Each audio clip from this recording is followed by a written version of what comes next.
que le perroquet file dans les airs, l'invincible se redresse à la verticale, sa coque se fissure en deux et l'océan l'engloutit.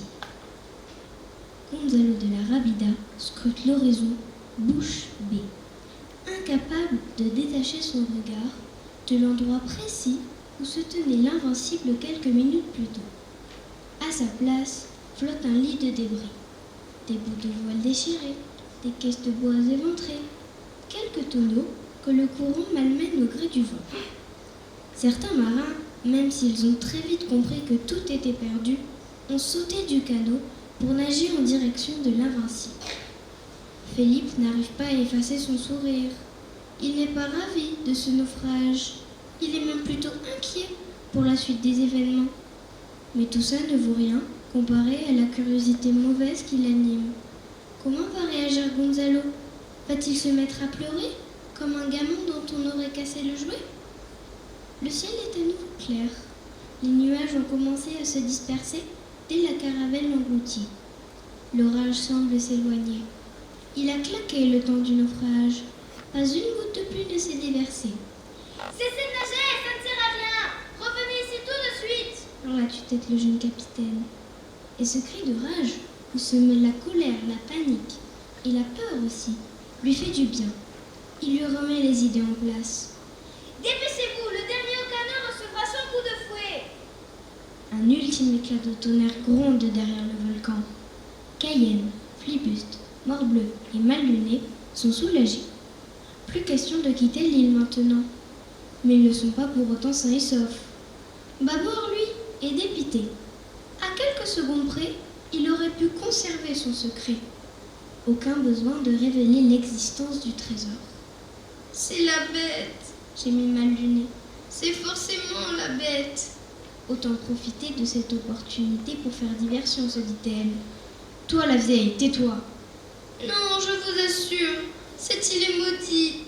Elle héberge une bête qui prend la forme qu'elle veut. Elle peut être l'orage et couler votre caravelle. Un monstre marin qui viendrait nous dévorer. Malluné n'a pas l'occasion de terminer sa phrase. La claque monumentale que lui assène Gonzalo de la Rabida l'assomme sur le coup. Heureusement, Morbleu la rattrape au moment où la vieille femme tombe aux pieds du capitaine. Zoé se précipita dans la chambre de son ami, mais trouva Vanilla de très mauvaise humeur, occupée à arranger l'un de ses ongles cassés.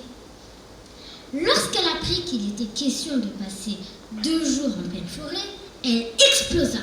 J'en ai par-dessus la tête de ce radicataire. Pas question d'abîmer ma manicure pour une stupide expédition à laquelle personne ne participera. Zoé ne se laissa pas décourager. Ce pouvait être une très bonne occasion de se faire remarquer par Crête. Et qui sait, peut-être de se retrouver qui sait, peut-être même de se retrouver seule avec lui.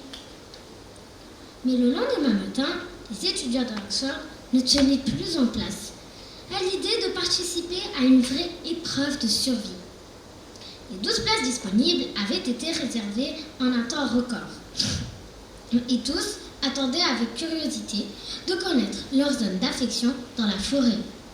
Les 5 Sisters avaient réussi à s'inscrire. Entre-temps, Vanilla avait observé l'animation envahir le collège. Elle eut soudain un doute. Peut-être avait-elle sous-estimé l'intérêt de cette épreuve. Le doute devint une certitude quand Zoé lui avoua s'être inscrite et avoir entraîné Alicia avec elle. Vanilla, furieuse, remua. Les 2 assistants vont nous mettre en œuvre pour gagner. Leur popularité atteindra des sommets. Et moi, je ne pourrai rien y faire. Sans réfléchir à deux fois, elle partit à la recherche de Chacal.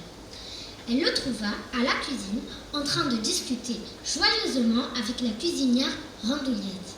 Donc on est d'accord pour le déjeuner. Un bon plat de pâtes complètes et du poisson grillé. Je viens de faire le tour de l'île à la nage et je dois récupérer de l'énergie. Professeur Chacal, L'interrompit Vanilla sur un ton impérieux. Je veux m'inscrire à l'épreuve. Les moustaches de Chacal frémirent d'agacement face à sa manière autoritaire. Mais il se contenta de répondre négative.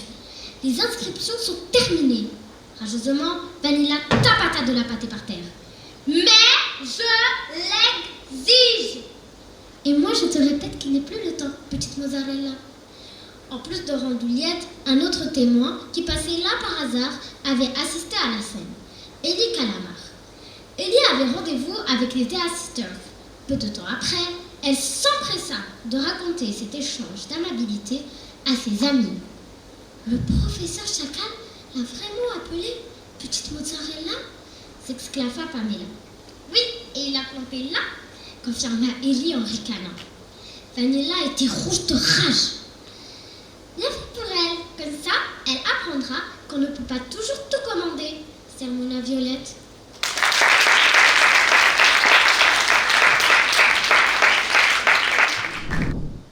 Albus Dumbledore n'avait pas l'air de se rendre compte qu'il venait d'arriver dans une rue où tout en lui, depuis son lit jusqu'à ses bottes, ne pouvait être qu'indésirable.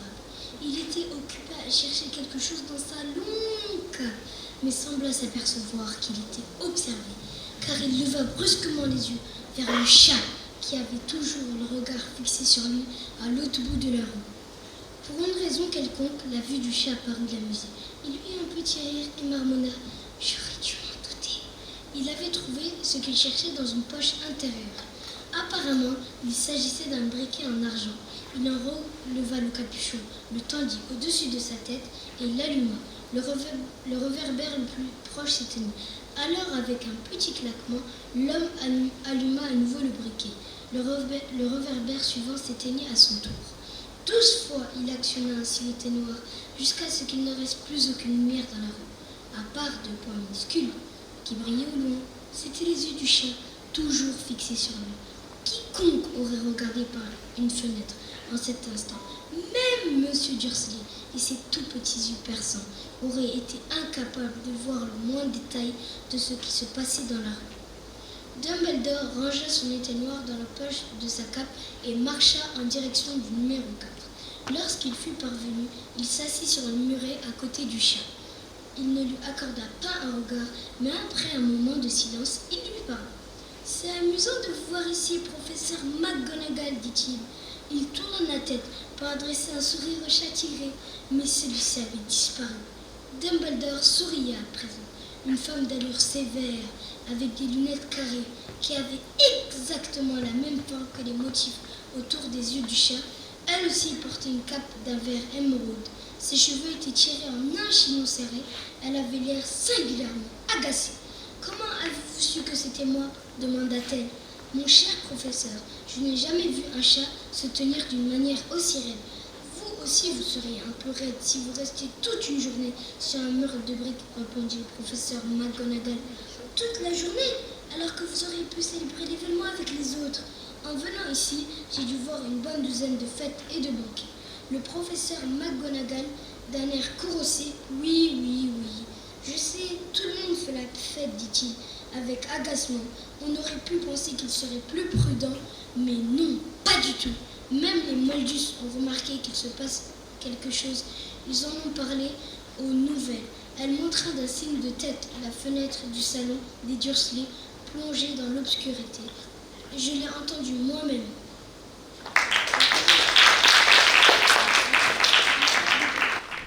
Ma sœur aînée, qui a 17 ans, adore faire part à haute voix de ses réflexions philosophiques sur la vie. Je me dis parfois que c'est une sorte de préparation pour le bac qu'elle passera l'an prochain. Lisa, ma cadette de 9 ans, est passionnée et curieuse. Elle parle tout le temps comme si elle était 2. D'ailleurs, ils nous avons largement des jumelles.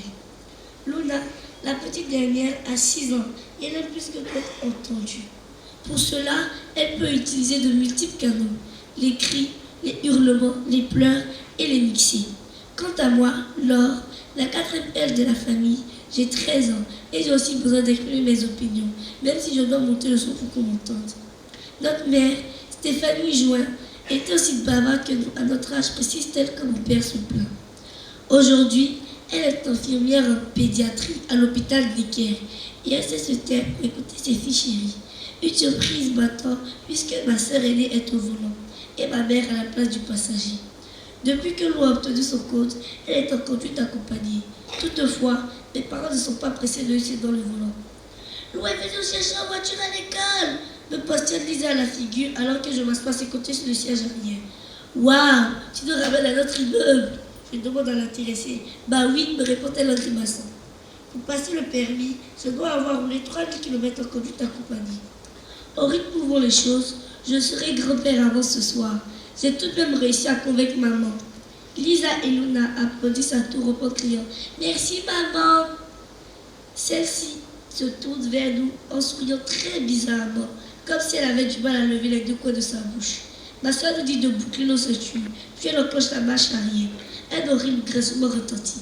Elle cale. Lisa et Luna continuent de manifester leur enthousiasme, et je suis obligée de leur préciser que ce n'est pas normal de caler, qu'il ne faut donc pas applaudir. Mon commentaire doit énerver Lou, puisqu'elle tourne la clé super fort pour redémarrer. Cette fois, la voiture fait un bond avant de caler une deuxième fois.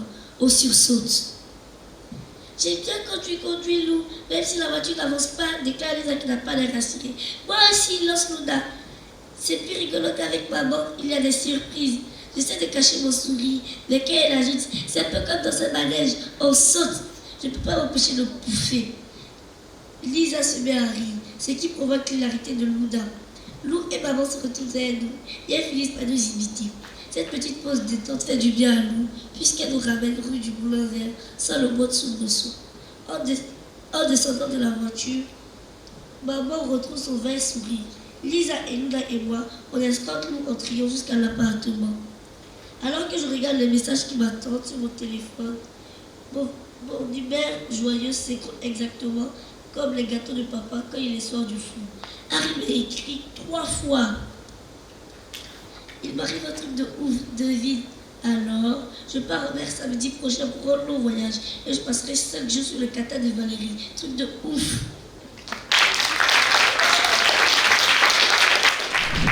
Hermione, est-ce que tu vas enfin m'expliquer? On a remonté le temps, murmura Hermione en enlevant la chaîne du cou de Harry. On est revenu 3 heures en arrière. Harry trouva sa jambe à tâtons et la pinça avec force. Il se fit très mal, ce qui semblait exclure qu'il puisse s'agir d'un rêve particulièrement bizarre. Mais, chut, écoute, quelqu'un vient, je crois que c'est nous. Hermione colla l'oreille contre la porte du placard. T'es pas dans le hall. Oui, je crois que c'est nous qui allons voir Hagrid. Tu veux dire que nous sommes à la fois dans ce placard et dans le hall? Murmura Harry. Oui, répondit Hermione. Je suis sûre que c'est nous. Il n'y a pas plus de 3 personnes et nous marchons très lentement car nous sommes sous la cape d'invisibilité. Elle s'interrompit, l'oreille toujours collée contre la porte. Hermione s'assit sur un seau renversé. Harry, fou d'inquiétude, avait quelques questions à poser. Où est-ce que tu as eu ce sablier? Ça s'appelle un retourneur de temps, chuchotait Hermione. C'est le professeur McGonagall qui me l'a donné le premier jour de la rentrée. Je m'en suis servi toute l'année pour pouvoir assister à tous mes cours. Le professeur McGonagall m'a fait jurer de n'en parler à personne. Il a fallu qu'elle écrive plein de lettres au ministère de la magie pour m'en obtenir un. Elle leur a dit que j'étais une élève modèle et que je ne m'en servirais que pour mes études. Chaque fois que je retournais le sablier, je revenais en arrière d'1 heure. Et c'est comme ça que je pouvais assister à plusieurs cours en même temps. Tu comprends? Mais Harry, je ne comprends pas ce que Dumbledore attend de nous. Pourquoi nous a-t-il dit de revenir 3 heures en arrière? En quoi ça peut aider Sirius? Harry regarda Hermione dont le visage était plongé dans la pénombre. Il y a sans doute quelque chose qui s'est produit à ce moment-là et qu'il veut qu'on change, dit-il lentement. Il y a 3 heures, on est allé voir Hagrid dans sa cabane. Et Dumbledore a dit... Il a dit qu'on pourrait sauver plus d'un innocent ce soir. Harry comprit soudain. Hermione, on va sauver la vie de Buck. Mais en quoi cela peut-il aider Sirius ?